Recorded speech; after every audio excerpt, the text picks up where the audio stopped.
Salut tout le monde, j'espère que vous allez bien. Aujourd'hui, on va se retrouver pour les pronostics de Battleground 2017, le dernier pay-per-view avant SummerSlam. Je préfère vous annoncer la couleur tout de suite, en fait. Je vais pas passer par quatre chemins.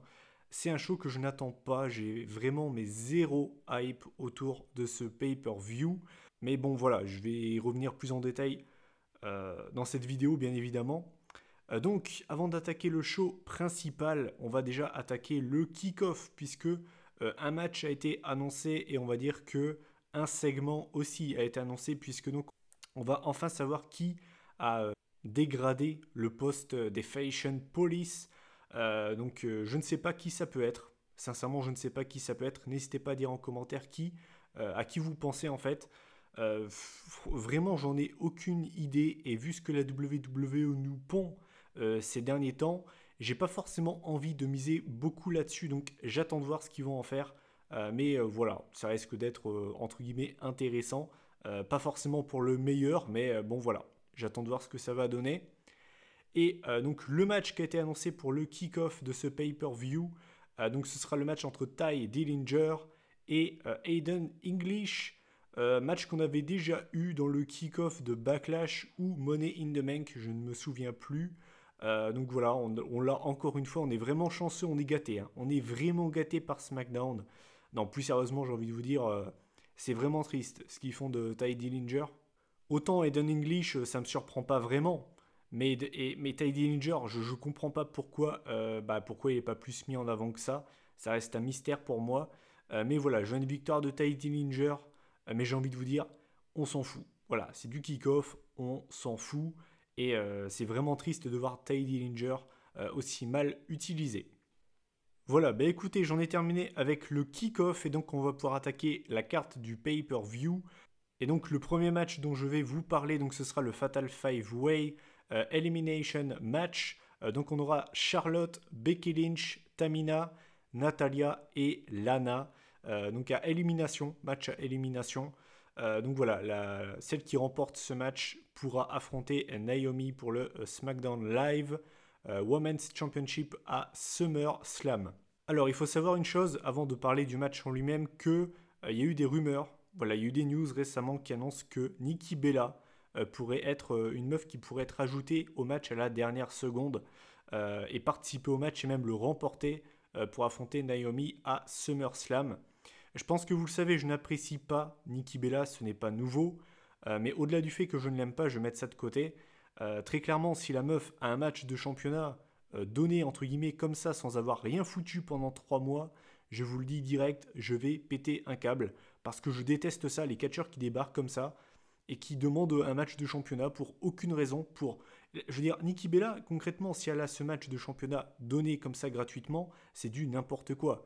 Mérite ton match, mérite ta chance, entre guillemets. Si demain, je sais que ça n'a rien à voir, mais si demain un combattant UFC se blesse, revient 8 mois après, vous croyez que le mec va avoir un match de championnat comme ça? C'est pas comme ça que ça se passe. Faut mériter, faut le mériter. Et là, clairement, si ça arrive vraiment, je vais péter un câble. Mais ce n'est pas sûr. Donc, c'est pour ça que ne prenez pas cette news pour acquis. Je préfère vous le dire, rien n'est fait. Ce sont des rumeurs. On l'a vu, et surtout avec les news WWE, il y a beaucoup de news qui ne se font pas, qui ne se concrétisent pas, donc j'espère que ça n'arrivera pas. Bref, si jamais Nikki Bella n'est pas intégrée au match, je vois Charlotte remporter ce match. De toute façon, je vous le dis franchement, je ne vois personne d'autre à part elle remporter ce match. Charlotte, depuis son arrivée à SmackDown, a été un petit peu, on va dire, un peu entre guillemets mise de côté. Elle n'a pas eu ce spotlight qu'elle avait à Raw dans le passé. Et c'est pas pour rien. Et puis de toute façon, j'ai envie de vous dire, on est à SummerSlam, c'est le deuxième plus gros show de l'année, le plus gros show de l'été. Et la WWE va vouloir nous présenter les affiches les plus alléchantes, les champions les plus crédibles, tout ce que vous voulez. Et concrètement, je vois personne d'autre à part Charlotte affronter Naomi à SummerSlam, parce que je pense que c'est la meilleure affiche possible. En tout cas, vu que Naomi est championne. Donc voilà, je vois une victoire de Charlotte. C'est un match que j'attends. C'est pas sur ce match-là que j'ai à me plaindre, même si c'est vrai que des Fatal 5-Way, Fatal 6-Way, tout ce que vous voulez, du côté des Women's, on en bouffe pas mal, mais c'est pas sur ce match que j'ai à me plaindre. C'est l'un des matchs que j'attends les plus du pay-per-view carrément, même si pour moi c'est un match très prévisible. Ensuite, le prochain match, donc ce sera pour le titre US. Donc on aura AJ Styles, le champion, face à Kevin Owens. Donc voilà, Styles qui est le champion US, hein, puisqu'il a battu Kevin Owens au Madison Square Garden dans un live event. Résultat très surprenant quand même. C'est un match qui va s'annoncer très bon. J'avais déjà vraiment bien aimé leur match à Backlash. C'est vrai que leur match était vraiment bon, hein, c'est pas ça le problème. Mais c'est vrai que Styles, Owens, on peut en attendre mieux, plus. Est-ce qu'ils vont nous sortir un 5 stars à Battleground? J'espère. Concrètement, j'espère. En tout cas, voilà, ils ont le potentiel. Vous leur laissez 25 minutes. Les bookers leur disent, voilà, vous avez carte blanche pendant 25 minutes, vous faites ce que vous voulez. On peut l'avoir le 5 stars. Kevin Owens, c'est un talent. Voilà, on n'a plus besoin de le présenter. AJ Styles, c'est pareil, on connaît ce qu'ils sont capables de faire les mecs. S'ils ont carte blanche, s'ils peuvent faire ce qu'ils veulent pendant 25 minutes, on l'aura le 5 stars sans problème. Donc j'espère qu'ils feront encore mieux que ce qu'ils nous avaient proposé à Backlash. C'est un match que j'attends. Par contre, pour ce qui est du résultat, pour moi, c'est très prévisible. Je vois une victoire de AJ Styles. Je vois pas Kevin Owens reprendre la ceinture. En tout cas, je serais très très surpris si ça arrivait. Donc voilà, je vois Styles arriver à SummerSlam en tant que champion. Par contre, pour ce qui est de son adversaire, je ne sais pas vraiment. Voilà, il y a pas mal de rumeurs. On annonce Cena, peut-être Nakamura. Moi, j'aimerais bien Orton. Je pense que Orton, ce serait une bonne option pour lui. Mais voilà, je vois une victoire de AJ Styles dans ce qui sera très certainement le match de la soirée. Ensuite, on va passer au troisième match de la soirée. Là, c'est le premier match entre guillemets qui me dérange. Donc, ce sera le match entre Shinsuke Nakamura et Baron Corbin. Alors, je suis d'accord, c'est la première fois que les deux vont s'affronter en pay-per-view. Donc, je peux pas me plaindre que entre guillemets c'est du déjà vu. C'est pas faux. Hein, je veux dire, c'est voilà, c'est frais, c'est neuf. Mais ça m'intéresse pas. Voilà, ça a beau être nouveau, ça a beau être frais, tout ce que vous voulez, ça ne m'intéresse pas. Nakamura contre Corbin, les deux ensemble, je pense pas que ça va donner quelque chose d'incroyable. Je pense pas que l'alchimie des deux, ça va m'emballer. En tout cas, voilà, je vous dis franchement, c'est pas un match que j'attends. Voilà, c'est pas un match que j'attends. J'ai jamais été un immense fan de Nakamura. Je suis pas un fan de Corbin, c'est pas nouveau. Je le trouve mais chiant à mourir. Je déteste Baron Corbin dans un ring. Donc je suis pas fan de ce match. En tout cas, j'en attends absolument rien. Maintenant, si les deux me surprennent, c'est tant mieux, c'est bénef. Mais c'est pas un match que j'attends concrètement. Pour ce qui est du résultat, je vois une victoire de Nakamura, tout simplement car Corbin est Mister Money in the Bank et je vous invite à aller voir dans le passé, mais à chaque fois qu'un gars a la mallette, il perd. Voilà, il a une série de défaites avant de cacher sa mallette et à mon avis, Corbin ne va pas échapper à la règle. Donc voilà, je vois une victoire de Nakamura. Et puis ben voilà, tout simplement, j'ai rien d'autre à vous dire là-dessus. C'est pas un match que j'attends. Je sais qu'il y en a peut-être qui vont l'attendre parce que voilà, je sais qu'il y a pas mal de gens qui aiment beaucoup Baron Corbin. Il y en a aussi pas mal qui aiment bien Nakamura. Je suis pas un gros fan des deux, donc autant vous dire que les deux ensemble, c'est pas un truc voilà, qui va m'emballer des masses. Mais j'espère qu'ils vont me surprendre. Je n'attends que ça. Ensuite, pour les SmackDown Live Tag Team Championships, on aura les Usos face au New Day. Donc cette affiche, on l'avait déjà eu à Money in the Bank. C'était d'ailleurs pour moi le deuxième meilleur match de la soirée. C'était vraiment un très très bon match tag team. Sincèrement, j'avais vraiment beaucoup aimé. Donc à la base, moi c'est ce que je vous avais dit à Money in the Bank. C'était pas un truc qui m'emballait parce que Usos New Day, on l'avait déjà vu dans le passé. Même si c'était dans d'autres contextes, que maintenant les Usos sont heel et que le New Day est face, tout ce que vous voulez, c'était pas un truc qui m'emballait. Avec ce qu'ils nous ont pondu à Money in the Bank, c'est pas un match que je vais cracher dessus. Je vais pas cracher sur ce match parce que concrètement, s'ils nous font aussi bien, voire même mieux que ce qu'ils nous ont fait à Money in the Bank, moi je prends direct. Donc c'est un match qui à mon avis sera bon. Hein. Concrètement, je pense que le match sera bon. Je me fais pas vraiment de soucis par rapport à ça. Et pour ce qui est du résultat, je vois une victoire du New Day. Je pense que le New Day vont devenir à nouveau WWE Tag Team Champions. Parce que voilà, comme je vous l'ai dit, on arrive à SummerSlam, il faut faire les affiches les plus alléchantes. Et à mon avis, on aura le New Day qui vont devenir champions. Après, je vous dis franchement, c'est le match où je suis entre guillemets le plus indécis. Voilà, ce match-là, autant les autres matchs, je me fais pas de doute, je suis presque sûr de moi. Autant pour ce match-là, je suis vraiment pas sûr de ce que je dis, mais je vois quand même le New Day redevenir champion parce qu'on arrive à SummerSlam, que c'est le deuxième plus gros show de l'année et que voilà. Maintenant, je vous dis franchement, après c'est que mon avis personnel, mais si j'étais Booker, si j'étais Vince McMahon, je ne mettrais pas les ceintures par équipe en jeu. Enfin, je ne mettrais pas, si vous voulez, la division par équipe de SmackDown dans la carte de SummerSlam, parce que la division par équipe de SmackDown, depuis 4-5 mois, c'est une catastrophe. Après, ce n'est que mon avis, hein, ça n'engage que moi. Donc voilà. Donc je vois une victoire du New Day et à mon avis ça peut être le deuxième meilleur match de la soirée. Ensuite on va passer à un match concrètement que je n'attends absolument pas. Mais alors vraiment je ne l'attends pas du tout. Donc ce sera un flag match opposant John Cena à Rusev. Je ne l'attends pas. Je ne l'attends pas. On l'a déjà eu dans le passé. Ils se sont affrontés dans des matchs simples, dans un Last Man Standing match, dans un Russian Chain match. Et maintenant, ils vont s'affronter dans un match du drapeau. Euh, Sauvez-moi. Sauvez-moi, je n'en peux plus. Le pauvre Rousseff, on a attendu son retour pendant des semaines et des semaines. Le mec qui revient pourquoi? Pour affronter Cena, son bourreau de 2015, dans un flag match. Enfin, je veux dire, est-ce que ça intéresse quelqu'un ce match? Genre, je vous pose la question sérieusement, est-ce que ce match intéresse quelqu'un? Ça ne m'intéresse pas. Rousseff, moi, quand j'ai vu qu'il allait revenir, je m'attendais à ce qu'il affronte peut-être Styles. Enfin, un truc frais, neuf. Cena, Rousseff, c'est Saut 2015, on l'a assez vu, et je suis vraiment déçu pour le retour de Rousseff. Parce que vous pensez vraiment que John Cena va perdre face à Rousseff dans un match du drapeau?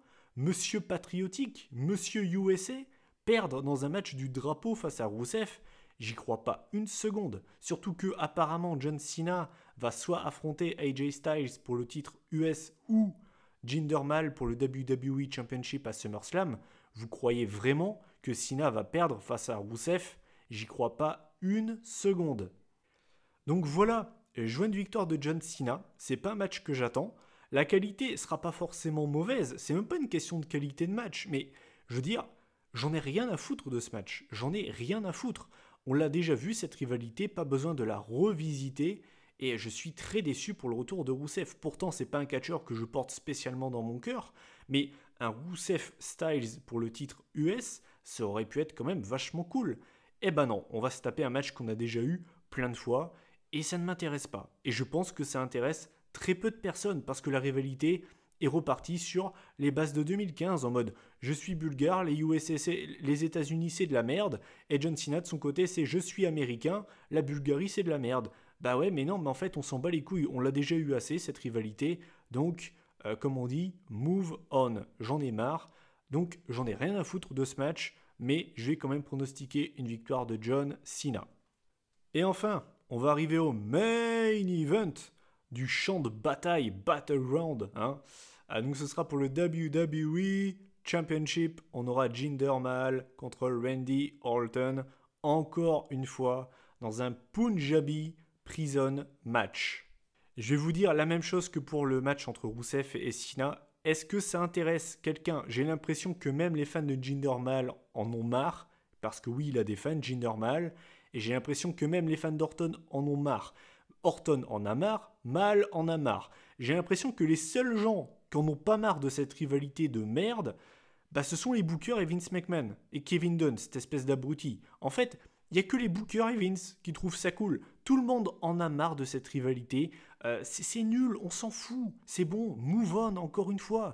Mahal, Orton, c'est chiant. Leurs deux matchs étaient vraiment moyens. Et c'est certainement pas dans un Punjabi Prison match que ça va embellir le match. Non, non et non. On l'a eu deux fois cette stipulation. C'était deux matchs qui étaient vraiment vraiment moyens pour même pas dire mauvais, hein.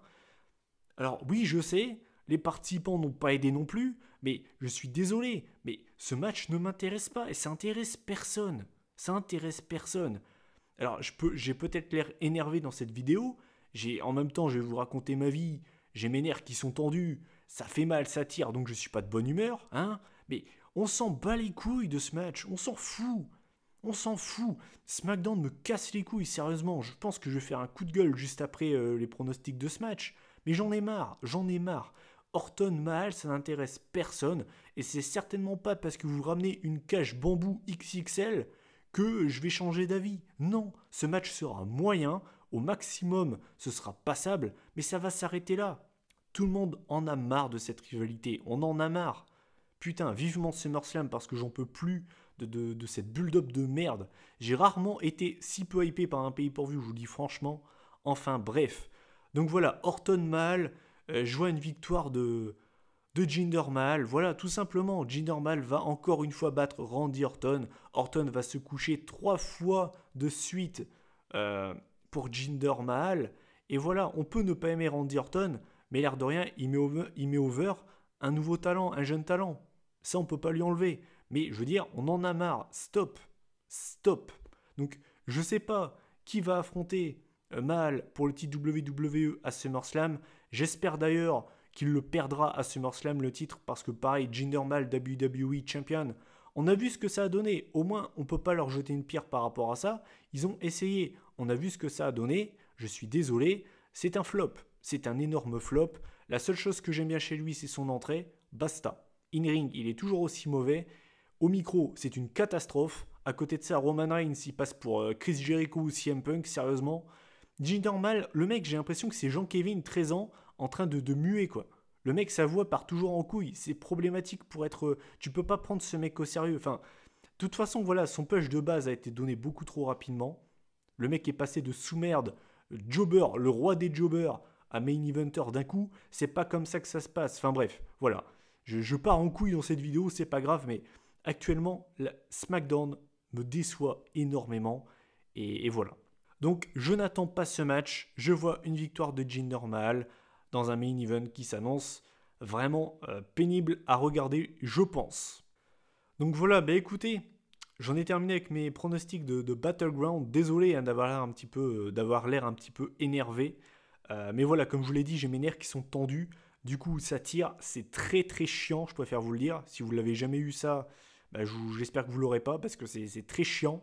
Et en plus de ça, SmackDown me casse les burnes, je ne peux pas vous le dire autrement. Je veux dire, l'épisode de cette semaine, pour moi, n'a servi à rien. Je veux dire, l'épisode de cette semaine, concrètement, c'est le genre de show, si tu l'as loupé, bah t'as rien loupé en fait. Tu n'as rien loupé, vraiment. Les SmackDown, je n'en peux plus. Avant SmackDown, l'année dernière, à la même période, c'était une dinguerie. L'année dernière, SmackDown a mis une PLS à Raw toute l'année. Pourquoi? Je vais vous dire pourquoi. Parce que le mec qui dirigeait SmackDown s'appelle Ryan Ward. Et ce mec-là, pourquoi maintenant SmackDown pue la merde? Parce que ce mec-là a été bougé du côté de Raw. Et maintenant, celui qui dirige SmackDown, c'est Road Dogg. Et depuis que Road Dogg a pris les rênes de SmackDown, ben, c'est vraiment pas terrible. C'est vraiment pas terrible. Et c'est le jour et la nuit. Entre le SmackDown de l'année dernière et le SmackDown de maintenant, c'est le jour et la nuit. Vraiment. Je suis investi dans aucune rivalité. Je veux dire, par exemple, je vais vous prendre un exemple concret. Styles Owens. C'est un match qui est attendu par tous les fans, parce qu'on sait que le match va être vraiment bon, hein, même peut-être même très très bon. C'est pas ça le problème. Mais on est d'accord que la rivalité pue la merde. La rivalité pue la merde. Alors, on a vu des matchs tag team. Styles et Nakamura face à Owens et Mahal, Owens et Corbin. Mais je veux dire, la rivalité entre les deux, elle est nulle. Elle est nulle. C'est un exemple concret. Je veux dire, je vous ai pris cet exemple-là parce que pour moi, c'est le plus marquant, c'est le plus criant. Donc, c'est un coup de gueule en fin de vidéo parce que j'en ai ras-le-bol de SmackDown. Je compte même peut-être faire une pause avec SmackDown parce que j'ai l'impression, depuis quelques semaines, que je perds mon temps. Je perds mon temps à regarder SmackDown. Donc voilà, c'était mon coup de gueule. C'était, voilà, voilà, l'anaconda a craqué son slip, hein, mais, mais j'en ai marre. J'en ai ras-le-bol. Donc voilà, c'est pas un pay-per-view que j'attends. J'ai zéro, mais vraiment zéro hype pour ce pay-per-view. Et je dis pas que le pay-per-view sera dégueulasse, mais je suis pas hypé. Parce que qu'est-ce qui fait que t'attends un pay-per-view? La carte, mais également la build-up des rivalités et les shows hebdomadaires. La build-up des rivalités a été mauvaise en général et les SmackDown ont été ripoux. Donc je ne suis absolument pas hypé par ce pay-per-view. Les matchs que j'attends les plus, bah, je dirais Styles Owens, Uso New Day, le Fatal 5-Way Women's, bah, et puis c'est tout en fait. C'est les seuls matchs que j'attends vraiment, parce que le Punjabi Prison Match, ça ne m'intéresse pas et je l'ai assez vu. Le flag match, j'en ai, mais alors rien à branler. Et Corbin Nakamura, c'est pas un truc qui m'intéresse. Donc voilà. Bah écoutez, j'en ai terminé avec cette vidéo pronostic de Battleground, donc une vidéo très négative, désolé, mais je vais pas me forcer à en dire du bien si c'est pas le cas. Donc je suis pas du tout hypé par ce pay-per-view. J'attends de connaître votre avis en commentaire. Qu'est-ce que vous pensez de la build-up du pay-per-view, de la carte du pay-per-view? Qu'est-ce que vous en attendez? Enfin bref, voilà, comme d'habitude, n'hésitez pas à commenter, liker et partager la vidéo si le cœur vous en dit. On se retrouve peut-être lundi, je dis bien peut-être, je pense peut-être plus mardi pour la vidéo résultat de Battleground. D'ici là, bon pay-per-view à vous. D'ici là, prenez soin de vous. Salut tout le monde.